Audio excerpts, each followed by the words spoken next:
ચીનથી કાપડ મંગાવવાના નામે લાખોની ઠગાઈ કરનાર ભેજાબાજ અમદાવાદથી ઝડપાયો. સુરત સાયબર ક્રાઇમ સેલે પોલીસે આરોપી કૃણાલ જનકભાઈ ભોજકને ઝડપી પાડ્યો. આરોપી ફેસબુક, ઇન્સ્ટાગ્રામ પર શિપિંગ એજન્ટ તરીકેની એડ આપીને વેપારીઓને જાળમાં ફસાવતો હતો. આરોપીએ 6 વેપારીઓ સાથે કુલ ₹90.87 લાખની છેતરપિંડી આચરી.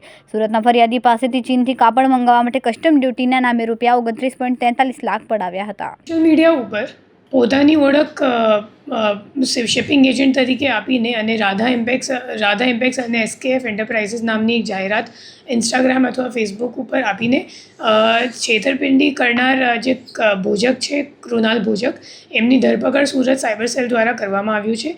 એમાં જે ફરિયાદી છે એમની પાસેથી કુલ ₹29,40,000 પડાવી પાડવામાં આવ્યું છે અને એમને એમ કહેવામાં આવ્યું હતું કે તમારા માટે તમને અગર ચાઇનાથી ટેક્સટાઇલની અગર જરૂરિયાત હોય તો એ કાપડ ઇમ્પોર્ટ કરવાનો મારો ધંધો છે અને હું કન્ટેનર મંગાવીશ અને એમ કહીને એમની પાસેથી પૈસા લેવામાં આવ્યું હતું RTGS દ્વારા.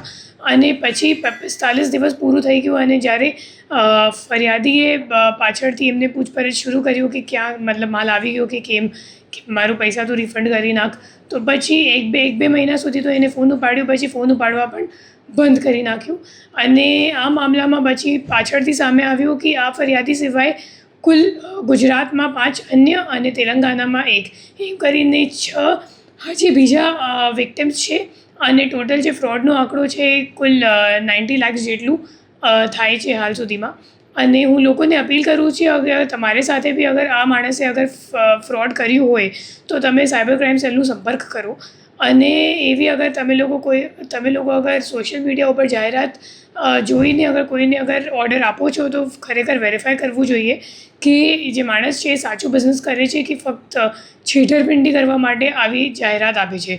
કેમ કે આ જે માણસ છે એમની જાહેરાતમાં ચાઇનાની ઓફિસનું પણ ઉલ્લેખ કર્યું હતું, પણ અગર તમે એ એડ્રેસ અગર તમે ગૂગલ પર નાખશો તો તમને ખબર પડી જશે ખરેખર એક રેસિડેન્શિયલ એરિયા છે અને કોઈ ઓફિશિયલ એડ્રેસ નથી ચાઇનામાં. તો એવી રીતે એમની એમઓ હતી. અને પછી આ ફરિયાદ સિવાય બીજા 2 ફરિયાદો પણ આ માણસ અગેન્સ્ટ નોંધાયેલ છે. એક છે થાને મેં ઇન મુંબઈ પોલીસ અને બીજો છે કામરેજમાં. જે કામરેજવાળી ફરિયાદ છે 2021ની છે અને એમાં જે કૃણાલ ભોજક જે આરોપી છે એને 138નો કેસ ઉપર કન્વર્ટ કરીને પછી જે ક્રિમિનલ કેસ હતું એ પૂરું કરી નાખ્યું છે. તો એ રીતની એની એમઓ હતી.